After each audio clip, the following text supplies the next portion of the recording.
అనగనగా ఒక ఊరిలో అవ్వ ఆమె మనవడు నివసిస్తుండేవాళ్ళు. రోజు అవ్వ చెప్పే కథ వినకుండా మనవడు నిద్రపోయేవాడు కాదు. ఒకరోజు అలాగే నిద్ర పట్టక మనవడు అవ్వ దగ్గరికి వచ్చి ఇలా అన్నాడు. అవ్వా, నాకు అస్సలు నిద్ర రావడం లేదు. ఈసారి మంచి అక్కా చెల్లెల కథలు ఏమైనా ఉంటే చెప్పవ్వా. నాకు ఎలాగో అక్కా చెల్లెలు లేరు, కనీసం కథలైనా అక్కా చెల్లెల గురించి తెలుసుకుంటాను. ఎందుకు చెప్పను? నువ్వు ఎప్పుడు వస్తావా, నీకు కథలు ఎప్పుడు చెప్తామా అని ఎదురు చూస్తున్నా. ఇక కథ చెప్తాను విను మనవడా. ఒకానొక ఊరిలో ఒక ముసలవ్వ ఇద్దరి మనవరాలతో జీవిస్తుంది. అందులో ఒకరు కూతురు బిడ్డ అయితే మరొకరు కొడుకు బిడ్డ.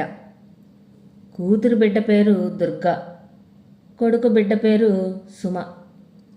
సుమ చాలా అందగత్తె, కానీ ముసలావిడికి దుర్గంటేనే ప్రేమ. సుమ అంటేనే ముసలవ్వకి గిట్టేది కాదు. సుమతో ఇంట్లో పాచి పనంతా చేయించేది. ఇంటికి దూరంగా ఉన్న బావి దగ్గరకు పోయి మరీ నీళ్లు తెచ్చేది. ఒకరోజు సుమ బావి దగ్గరకు నీళ్ల కోసం వెళ్ళింది. అక్కడికి ఒక దేవకన్య ముసలావిడ రూపంలో వచ్చి, అమ్మా, చాలా దప్పికగా ఉంది, కాసిన్ని నీళ్లు పోస్తావా తల్లి? అలాగే అవ్వా అని బిందె తీసుకొని అవ్వకు నీళ్లు పోసింది. అమ్మా, నీవు చాలా మంచిదానివి. దప్పికతో ఉన్న నాకు నీళ్లు పోసి నా ప్రాణాలను నిలిపావు. అందుకు సంతోషించి నీకొక వరం ఇస్తాను. నువ్వు మాట్లాడినప్పుడల్లా మాట మాటకి ఒక్కో మాణిక్యం రాలుతుంది. ఇక నువ్వు నవ్వితే నవరత్నాలు రాలుతాయి తల్లి అని దీవించింది. సుమ ఇంటికి చేరేసరికి కాస్త ఆలస్యమయ్యింది. ఏమిటే ఎంత ఆలస్యం అయ్యింది? ఆ బావి దగ్గర ఏం బాతాకాని పెట్టావే అని అవ్వ తిట్టింది. అవ్వ కోపడకు, నాకు బావి దగ్గర ఒక ముసలావిడ కనపడింది.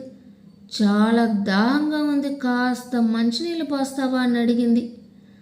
దాహం తీర్చి వచ్చేసరికి కొంచెం ఆలస్యం అయ్యిందవ్వా అని చెప్పింది.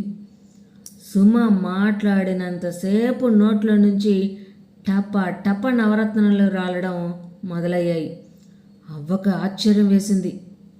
ఇదేమిటే తల్లి, నోటి నుంచి రత్నాలు మాణిక్యాలు రాలుతున్నాయి, ఇది కళ లేక నిజమా? సుమ బావి దగ్గర జరిగిందంతా చెప్పింది. అరేరే, విచిత్రంగా ఉందే, అయితే మన దుర్గను కూడా పంపిస్తాను అని దుర్గను కూడా పిలిచి జరిగిందంతా చెప్పి నీళ్లకు పొమ్మని పంపింది. దుర్గా అవ్వ చెప్పినట్లే మంచినీళ్ళ కోసం బిందె పట్టుకొని బావి దగ్గరకు వెళ్ళింది. మళ్ళీ మునుపుటిలాగే దేవకన్య ముసలావిడి రూపంలో వచ్చి, అమ్మాయి, చాలా దాహంగా ఉంది, కాస్త మంచినీళ్ళు పోసి నా దాహం తీరుస్తావా తల్లి? నీకు పుణ్యం ఉంటుంది. అబ్బా, నేను ఇక్కడికి నీకు నీళ్లు పోయడానికి రాలేదు. సుమకిచ్చినట్లే నాకు కూడా వరం ఇస్తానంటేనే నీకు నీళ్లు పోస్తాను అని కసిరింది. అలాగేనమ్మా, ఆ వరమే నీకు ఇస్తాను, కాసిన్ని నీళ్లు పోసిన దాహం తీర్చు అంది ముసలావిడ. దుర్గ నీళ్లు తెచ్చి ముసలావిడ దోసిట్లో పోసింది. దుర్గకి నీళ్లు పోయడం చేతకాక ముసలావిడ ముఖము బట్టలన్నీ తడిపింది. దాంతో ముసలావిడికి కోపం వచ్చి, ఓ దుర్గా, నీవు మాట్లాడినప్పుడల్లా నీ నోటి నుంచి కప్పలు పడతాయి, ఇక నువ్వు నవ్వితే తేళ్ళు పాములు పడతాయి అని శపించి మాయమయ్యింది. కుండ నాలికకు మందు వేస్తే ఉన్న నాలిక ఊడిపోయినట్లయింది దుర్గకి. దుర్గ ఏడుస్తూ ఇంటికి తిరిగి వచ్చింది. అవ్వ ఉత్సాహంతో, ఏమే దుర్గా, ఏం జరిగింది? ఆ ముసలిది వరం ఇచ్చిందా? ఏది ఒక్కసారి మాట్లాడు, నీ నోటి నుంచి రత్నాలు మాణిక్యాలు పడతాయా అని ఎన్నో ప్రశ్నలు అడిగింది. కానీ ఒక్కదానికి కూడా దుర్గా సమాధానం చెప్పలేదు. అవ్వకి కోపం వచ్చి, ఒసే దుర్గా, నీకేమైంది, రోగం వచ్చిందే? దున్నపోతా, ఎన్ని అడిగినా మాట్లాడవేంటే? నోరు మోగబోయిందా ఏంటే? ఓసే పాపిష్టి ముసల్దానా, నీ వల్లే ఇదంతా జరిగింది అని గట్టిగా అరిచేసరికి నోటి నుంచి కప్పలు టపా టపా రాలిపడ్డాయి. ఇదేంటే ఇలా జరిగింది? ఇదేనే ఆ పాపిష్టి ముసలిది నాకిచ్చిన వరం. నీ మాటలు నమ్మి ఆ బావి దగ్గరికి వెళ్ళాను. వెళ్ళకుండా ఉంటే బాగుండేది. నాకు ఈ కర్మ పట్టేది కాదు. అంత నీ వల్లే ముసల్దానా అని దుర్గా కోపంతో అవ్వని నోటికి వచ్చిన తిట్లన్నీ తిట్టింది. ముసలవ్వకి దుర్గ పరిస్థితి చూసి దిగులు పట్టుకుంది. దీని పరిస్థితి ఇలానే ఉంటే ఈ దుర్గని ఎవరు పెళ్లి చేసుకుంటారు? దాని భవిష్యత్తు ఎలా ఉంటుందో ఏమో. తానొకటి తలిస్తే దైవం ఒకటి తలుస్తున్నట్లయింది పరిస్థితి. ఇదిలా ఉండగా ఒకరోజు ఆ దేశపు రాజకుమారుడు ఆ అవ్వ ఇంటి ముందుగా గుర్రం మీద వెళ్తూ అంట్లు తోముతున్న ఆ సుమని చూశాడు. ఆ అమ్మాయిని చూడగానే తనకు ఆమెను పెళ్లి చేసుకోవాలనే బుద్ధి పుట్టింది.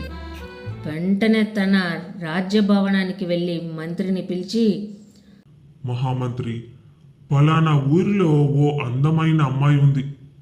నాకు ఆ అమ్మాయిని పెళ్లి చేసుకోవాలని ఉంది. నీవు పల్లకి, నగలు, అందమైన వస్త్రాలు తీసుకుని సమస్త పరివారంతో వెళ్ళి ఆ అమ్మాయిని తీసుకురా అని అన్నాడు.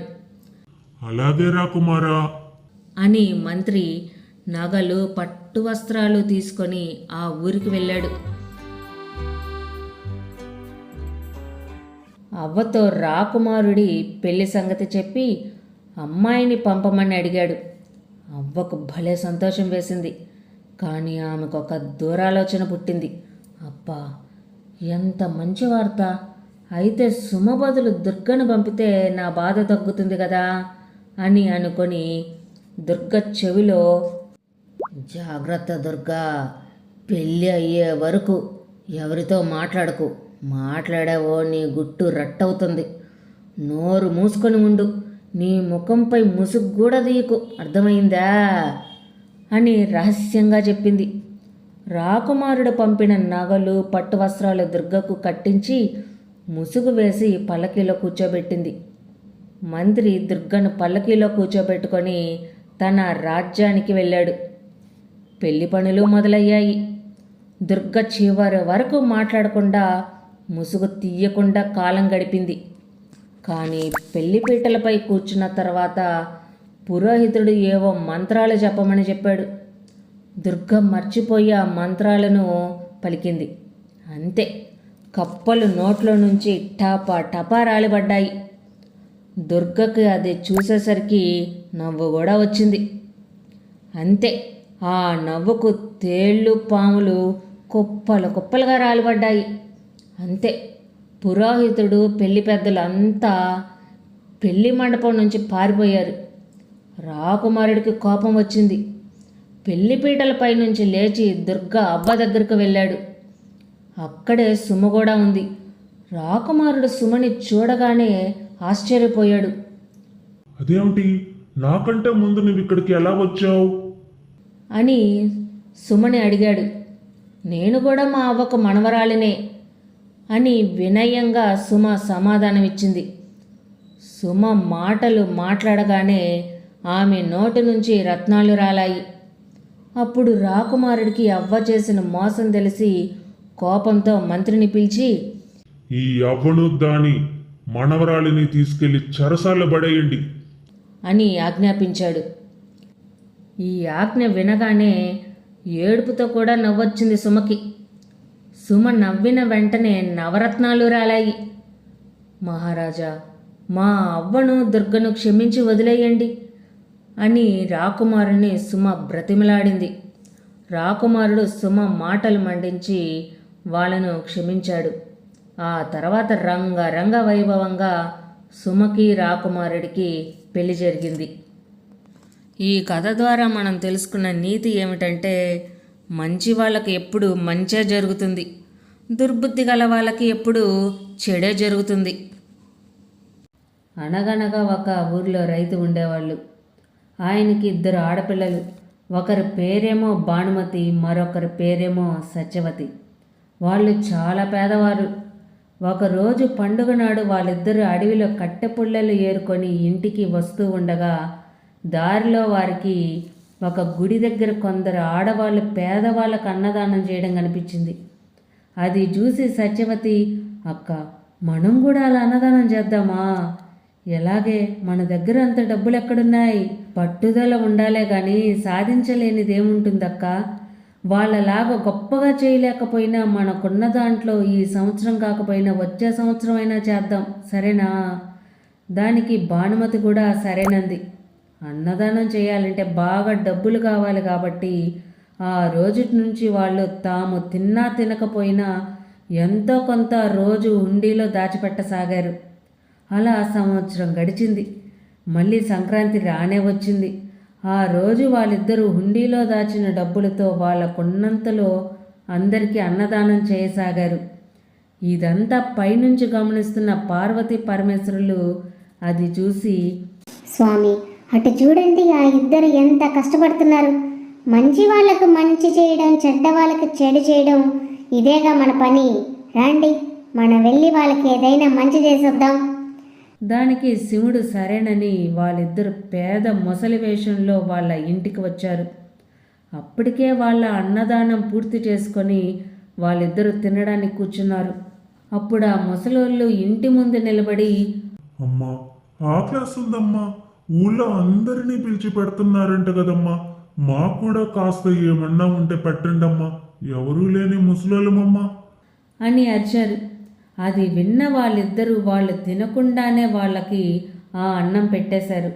అది చూసి ఆ ముసలోళ్ళు, బంగారం లాంటి మనసు మీది, ఇదిగోండి 3 పిడికిళ్ళ ఇసుక, మేము వెళ్ళిపోయాక దేవుడికి పూజ చేసి ఒక పిడికిలి మీ ఇంటి మీద, ఒక పిడికిలిని మీ పేడ దిబ్బ మీద, మరొక పిడికిలి మీ ఇంటి ముందున్న రాళ్ళ మీద చల్లండి అని చెప్పి అక్కడి నుంచి వెళ్ళిపోయారు. వాళ్ళిద్దరూ ముసలి దంపతులు చెప్పిన విధంగానే దేవుడికి పూజ చేసి ఆ ఇసుక తీసుకెళ్లి ఒక పిడికిలిని వాళ్ళ ఇంటిపైన, మరొక పిడికిలిని వాళ్ళ పేడ దిబ్బ మీద, మరొక పిడికిలిని ఇంటి ముందున్న రాళ్ళ మీద చల్లారు. అంతే, వాళ్ళ ఇల్లు కాస్త 7 అంతస్తుల మేడ అయ్యింది. పేడ దిబ్బలు కాస్త బంగారు దిబ్బలయ్యాయి. రాళ్ళేమో రత్నాలు మాణిక్యాలుగా మారిపోయావి. వాళ్ళ నాన్న అవన్నీ చూసి మురిసిపోయాడు. అప్పటి నుంచి అవసరమైనప్పుడల్లా ఒక రత్నమో ఒక బంగారు ముద్దనో అమ్ముకుంటూ హాయిగా బ్రతకసాగారు. ప్రతి సంవత్సరం సంక్రాంతి పండుగ రోజు మాత్రం ఊరంతా పిలిచి అన్నదానం చేసేవాళ్ళు. ఇక వాళ్ళ దగ్గర లెక్కలేనంత ధనం ఉంది కాబట్టి వాళ్ళ నాన్న 2 రాకుమారులకు వాళ్ళనిచ్చి అంగరంగ వైభవంగా పెళ్లి చేశాడు.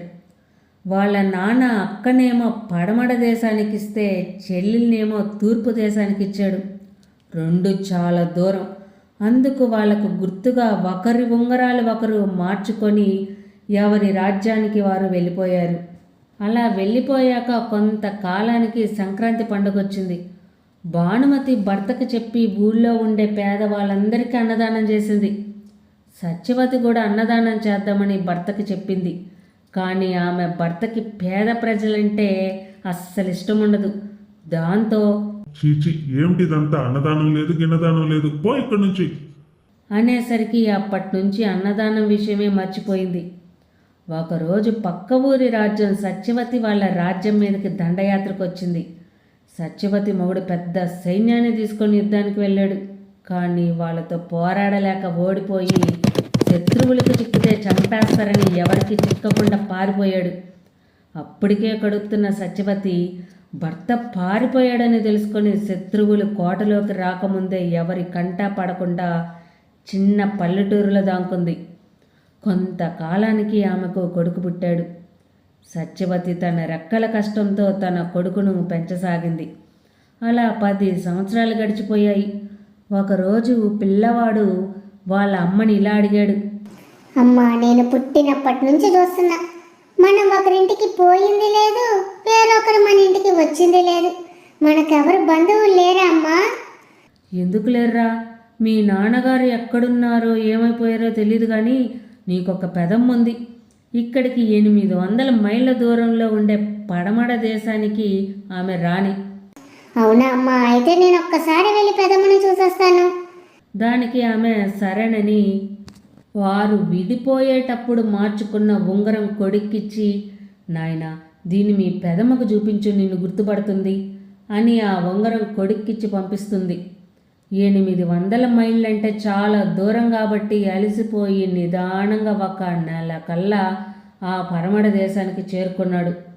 లోపలికి వెళ్దామని వెళ్ళబోతే సైనికులు ఆ పిల్లవాడిని లోపలికి వెళ్ళనీయలేదు. లోపలికి ఎలా వెళ్ళాలి? వీళ్ళు నన్ను లోపలికి పోనీయడం లేదు అని ఆలోచిస్తూ ఉండగా రాణి ఇంట్లో పనిచేసే దాసీలు కొందరు నీలి బిందెలను పట్టుకొని లోపలికి వెళ్తూ ఉండడం గమనించి, అమ్మా, నేను మీ మహారాణి చెల్లెలు కొడుకుని, నన్ను వీళ్ళు లోపలికి రానియడం లేదు, దయచేసి మీరన్నా చెప్పండి. ఏంటి నువ్వు మా మహారాణి చెల్లెలు కొడుకువా? మేము నమ్మాలా? పో అని అతను ఎంత చెప్పినా వినకపోయేసరికి ఇలా కాదనుకొని వాళ్ళ అమ్మ ఇచ్చిన ఉంగరం తీసి ఎవరు చూడకుండా ఒక ఆమె బిందెలో వేసి వెళ్ళాడు. దాసీలందరూ బిందెలో నీళ్లు తీసుకెళ్లి రాణిగారి ఇంట్లో బాణలో పోస్తూ ఉండగా ఈ ఉంగరం ఉన్న ఆమె కూడా అందరిలాగే పోస్తూ ఉంటే టప్ టప్ అని చప్పుడయ్యింది. ఏమే, నీళ్లు దమ్మంటే నీళ్లతో పాటు రాళ్ళు కూడా తీసుకొచ్చావా ఏంటి అని బాణలో చేయబెట్టి వెతికితే ఉంగరం కనపడింది. అది మా చెల్లెలికి నేనిచ్చిన ఉంగరం, ఇది నీ కడవలోకి ఎలా వచ్చింది? అప్పుడు ఆమె జరిగిందంతా చెప్పింది. రాణి వెంటనే ఆ భటులను పిలిచి, ఆ పిల్లవాడిని గౌరవంగా లోపలి పిలుచుకురండి. రాగానే వాడికి కడుపు నిండా భోజనం పెట్టి, ఏరా మీ అమ్మా నాన్నలు బాగున్నారా? నువ్వేంటిరా ఇక్కడ ఇట్లా ఒంటరిగా వచ్చావు? అసలు ఏం జరిగింది? వాడు జరిగిందంతా చెప్పాడు. అయ్యో అని బాధపడింది. అలా వాడు వాళ్ళ పెదమ్మ దగ్గర 1 నెల రోజులుండి, ఇక నేను వెళ్ళొస్తా పెదమ్మ, ఇప్పటికే ఇల్లు విడిచి చాలా రోజులయ్యింది అనేసరికి ఆమె సరేనని అతనికి ఒక కొబ్బరి బోండా నిండా బంగారు వరహాలు పెట్టి, రే జాగ్రత్త, ఇది ఎక్కడ పోగొట్టుకోకుండా ఇంటికి తీసుకెళ్ళి మీ అమ్మకివ్వు అని చెప్పింది. సరేనని వాడు కొబ్బరి బోండాన్ని తీసుకుపోతూ ఉంటే అడవిలో ఒక దొంగ వాడి పైన దాడి చేసి అంతా వెతికి ఏమి దొరకబోయేసరికి కొబ్బరి బోండా తీసుకొని వెళ్ళాడు. వాడు తిరిగి పెద్దమ్మ ఇంటికొచ్చి జరిగిందంతా చెప్పాడు. ఆమె సర్లే, పోయిందేదో పోయింది, బాధపడకు అని తర్వాత రోజు ఒక రాగి చెంబు నిండా రత్నాలు వజ్రాలు పోసి ఎవరి కంటా పడకుండా పైన బట్టగట్టి, ఇదిగో ఈ చెంబు తీసుకుపోయి మీ అమ్మకివ్వు. సరేనని అతను ఆ చెంబు తీసుకొని వెళ్తూ ఉంటే దారిలో అతనికి బాగా దాహం అయ్యింది. దాంతో ఒక బావి మీద చెంబు పెట్టి నీళ్లు తోడుతూ ఉండగా పొరపాటున చేయి తగిలి అది బావిలో పడిపోయింది. దానికోసం వాడు బావిలోకి దిగి ఎంత వెతికినా అది దొరకలేదు. దాంతో వాడు మళ్ళీ తిరిగి పెదమ్మ ఇంటికొచ్చి జరిగిందంతా చెప్పాడు. దానికి ఆమె ఆశ్చర్యపోయి, ఇదేంటబ్బా, వీళ్ళకి ఎంత మేలు చేద్దామనుకున్న దరిద్రం ఇలా పట్టుకుంది. సరే నాయనా, రేపు సంక్రాంతి పండుగ, ఈ పండుగ ఇక్కడనే చేసుకొని మర్నాడు పోదువులే. అవునా, అదేం పండుగ పెదమ్మ, మా ఇంట్లో ఎప్పుడు చేయలేదే. ఓహో, ఇందుకా వీళ్ళిట్లా నాశనం అయిపోయింది అని అనుకొని తర్వాత రోజు వాడితోనే ఊళ్ళో వాళ్ళందరికీ అన్నం పెట్టించింది. ఒరే, నువ్వు వెళ్ళి మీ అమ్మతో ఏది చేసినా చేయకపోయినా సంక్రాంతి రోజు పేదవాళ్ళకు అన్నదానం చేయడం మాత్రం మర్చిపోవద్దని చెప్పు. సరేనని వాడు బయలుదేరాడు. అలా వాడు ఆ అడవిలో పోతూ ఉంటే అంతకుముందు చెంబు పోగొట్టుకున్న బావి కనపడింది. బాగా దాగం వేసి తాగదామని బకెట్ లోపలికి వేసి తీసి చూస్తే ఇంకేముంది, నీళ్లతో పాటు అంతకుముందు పోగొట్టుకున్న వజ్రాల రాగి చెంబు కూడా అందులో కనపడింది. దాన్ని వాడు సంబరంగా తీసుకెళ్తూ ఉంటే దారిలో మధ్యలో దొంగలు మళ్ళీ కనిపించారు. వాళ్ళు వాణ్ణి పట్టుకొని చేతిలో రాగి చెంబు తీసుకుపోతుండగా అటుగా వస్తున్న సైనికుడు దొంగల నుంచి వాణ్ణి కాపాడి చెంబుతో పాటు వాళ్ళ దగ్గరున్న కొబ్బరి బాండాను కూడా తీసుకుని వాళ్ళకిచ్చేశాడు. అమ్మ, మన కష్టాలన్నిటికీ కారణం మనం సంక్రాంతి పండగ పేదవాళ్ళకు అన్నదానం చేయకపోవడమేనట. ఈ విషయం నాకు పెదమ్మ చెప్పింది అని చెప్పాడు.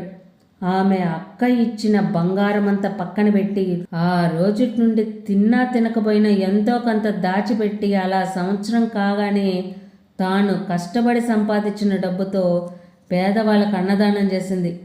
మరుసటి రోజు ఉదయం వాళ్ళ ఇంటి ముందు ఎవరో పడిపోయి మూలుగుతూ ఉంటే ఎవరా అని చూసేసరికి ఇంకెవరు ఆమె మొగుడే.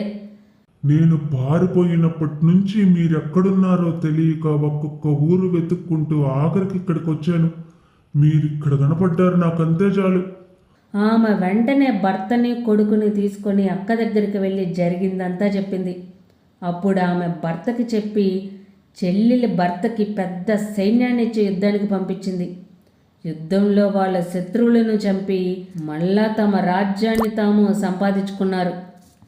అప్పట్నుంచి ప్రతి సంక్రాంతికి అన్నదానం చేస్తూ ప్రజలకు సహాయం చేస్తూ మంచి రాజుగా పేరు తెచ్చుకున్నాడు. అనగనగా ఒక గ్రామంలో సోమయ్య అనే ఒక రైతు ఉండేవాడు. సోమయ్య తల్లి సుబ్బమ్మ, అతని భార్య రమ. వారికి ఒక కొడుకున్నాడు. చిన్న కుటుంబమే అయినా చింతలేని కుటుంబం. ఇక అత్తాగోడల విషయానికి వస్తే చెప్పనవసరం లేదు. అత్తాగోడల కంటే తల్లి కూతులలాగా ఎంతో ప్రేమగా ఉండేవారు. అమ్మా రమా, నీకు ఈ పనులన్నీ ఎందుకు? నేను చేస్తాను కానీ నిన్ను అబ్బాయి ఈరోజు పొలం రమ్మన్నాడు కదా, వెళ్ళమ్మా. వెళ్తానునే అత్తమ్మ, కాకపోతే ఇన్ని పనులు మీరేం చేసుకుంటారు? కొంత నేను చేసి వెళ్తాలే. అలా కాదమ్మా, రోజు అంటే ఇద్దరం ఇంటి దగ్గరే ఉంటాం, అందుకే చిరొక పని చేసుకుంటున్నాం. ఈరోజు నువ్వు పొలం వెళ్తున్నావు కదా, పొలంలో పనులంటే మాటలా, ఎంత పని ఉంటుందో. అందుకే నువ్వేమి ఇంటి దగ్గర చేయవద్దులేమ్మా, నేను చేస్తాలే, నువ్వు పొలానికి వెళ్ళు అని కోడలని పొలానికి పంపించింది అత్తగారు. సోమయ్య రమ పొలంలో పనంతా చేసుకొని సాయంత్రం తిరిగి ఇంటికి వచ్చేసరికి అత్తగారు ఇంటి పని పిల్లాడి పని చేసి కొడుకు కోడల కోసం ఎదురు చూస్తూ ఉంది. వారు రాగానే కోడలికి, అమ్మా రమ, నీకు బోండాలంటే ఇష్టమని బోండాలు చేశానమ్మా అని రమ చేతికి ఇచ్చింది సుబ్బమ్మ. అదేంటమ్మా, నాకు ఇవ్వకుండా నీ కోడలికి ఇస్తున్నావు? నాకు లేవా? కొంచెం పిండి ఉంటేనే మనవడికి రమకి చేశానురా, నీకు లేవు, నీకు అన్నం పెడతాలే. చూస్తున్నానమ్మా, నాకంటే నీకు నీ కోడలే ఎక్కువయింది. నేనంటే నీకు అసలు ఇష్టమే లేదు. అవునరా, నీ మీద కంటే కాస్త కోడల మీదే ప్రేమ ఎక్కువ ఉందిలే అంటూ లోపలికి వెళ్ళబోయింది సుబ్బమ్మ. అత్తయ్య, మీకు మామిడి పండ్లంటే ఇష్టంగా తీసుకొచ్చాను, ఇవ్వండి అంటూ అత్తగారికి ఇచ్చింది రమ. మన పొలంలో వెయ్యలేదు కదా, ఇవి ఎక్కడివి అని అనుమానంగా అడిగింది సుబ్బమ్మ. నీ కోడలికి నీ మీద ప్రేమ ఎక్కువై పక్క పొలంలో వాళ్ళని అడిగి తీసుకొచ్చిందమ్మా. నీకేమో కోడలంటే ఇష్టం, కోడలికేమో అత్తగారంటే ఇష్టం. మధ్యలో నన్నే ఎవరు ఇష్టపడడం లేదు. చాలేరా, నీదిష్టే తగలెట్టుంది అంటూ లోపలికి వెళ్ళింది సుబ్బమ్మ. అలా అత్తాగోడలు తల్లి కూతులలా ఎంతో ప్రేమగా ఉండేవారు. ఇది ఇలా ఉండగా ఒకరోజు, అయ్యా సోమయ్య, ఒక ఆవును కొనయ్యా, పాలు కొనాలంటే ఎంత ఖర్చు అవుతుంది? అదే ఆవుంటే మన ఇంట్లోకి పాలొస్తాయి, ఇంకా సిన్ని బయట కూడా అమ్ముకోవచ్చు, డబ్బుకు డబ్బు వస్తుంది, పిల్లాడికి కూడా మన ఆవు పాలు దాగి కాస్త ఆరోగ్యము వస్తుంది. నా మాట విని ఒక ఆవును కొనయ్యా. నేను అదే అనుకుంటున్నానమ్మా. ఈ సంవత్సరం కాస్త పంటలు బాగానే ఉన్నాయి, డబ్బులు చేతికంతగానే ఆవును కొనుక్కొస్తాలే అంటూ పొలం వెళ్ళిపోయాడు సోమయ్య. అత్తయ్య, బాగా ఆలోచిస్తే ఏమనిపించిందంటే తెలుసా, ఆవును కొనుక్కున్నామనుకో మన ఇంట్లో పాలు కొనే ఖర్చు తగ్గుతుంది, అలాగే కాసిన్ని పాలు బయట అమ్ముకుంటే కాస్త డబ్బు కూడా వస్తుంది. ఇక అందులోంచి ఖర్చులంటావా? ఈయన రోజు పొలం వెళ్ళి వస్తుంటాడు కాబట్టి వచ్చేటప్పుడు పచ్చి మేత తీసుకొస్తాడు. అదే మేత వేస్తాం. ఇంకా కుడి తినికి దాణా కొంచెం వేస్తే సరిపోతుంది. అప్పుడు పెద్దగా ఖర్చు కూడా ఉండవు, లాభాలే వస్తాయి.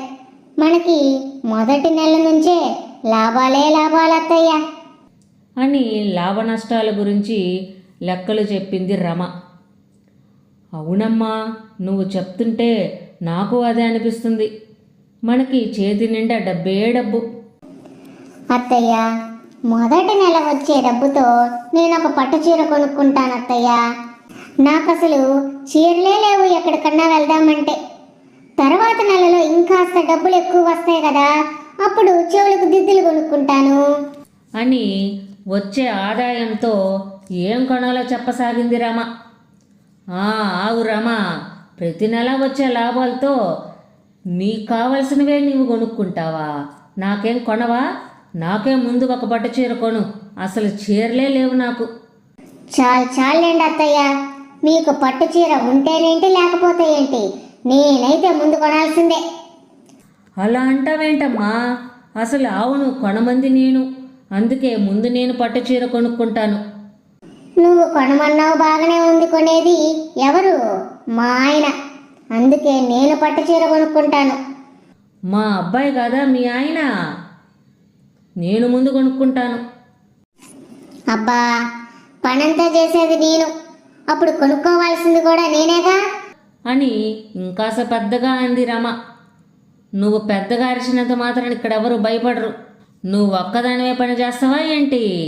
ఆ పాలు తీసుకెళ్ళి నేరుగా అందరికీ పోసి రావాలి. అలానే వాళ్ళ దగ్గర నుంచి డబ్బులు వసూలు చేయాల్సింది కూడా నేనే. అంటే నేను కూడా పని చేస్తున్నట్లే. అందుకే నేనే ముందు కొనుక్కుంటాను. అలా అత్తగోడల తగువు చిలికి చిలికి గాలివానయ్యింది. కొడుకు పొలం నుంచి ఇంటికి వచ్చే వరకు ఇద్దరు పోట్లాడుకుంటూనే ఉన్నారు. ఏమైంది? ఇద్దరు ఎందుకు పోట్లాడుకుంటున్నారు అని అప్పుడే వచ్చిన సోమయ్య అడిగాడు. చూడండి, రేపు ఆవును కొన్నప్పుడు లాభాలు వచ్చినప్పుడు మొదటి నెల నేను చీర కొనుక్కుంటానన్నాను, కానీ అత్తయ్య ఆవిడికే కొనమంటున్నారు. ఇదెక్కడి న్యాయం అండి? నేనేగా కదా కొనుక్కోవాల్సింది అంది భార్య. అవును, నువ్వే కొనుక్కోవాలి. ఏంట్రా పెళ్ళం వైపు మాట్లాడుతున్నావు ఏంటి? ముందు తల్లి కొనుక్కోవాలా పెళ్ళం కొనుక్కోవాలా? సరిగ్గా చెప్పు. నీకు కని పెంచిన తల్లి కంటే నీకు పెళ్ళమే ఎక్కువైపోయిందా అని తిట్టసాగింది సుబ్బమ్మ. సరేలేవే, అమ్మను కొనుక్కొని తర్వాత నువ్వు కొనుక్కుందువులే. అంతేలేండి, మీకు మీ అమ్మంటేనే ఇష్టం. నాకు మొదటి నుంచి అర్థమవుతూనే ఉంది. ఈ రోజుతో అది బయటపడిపోయింది.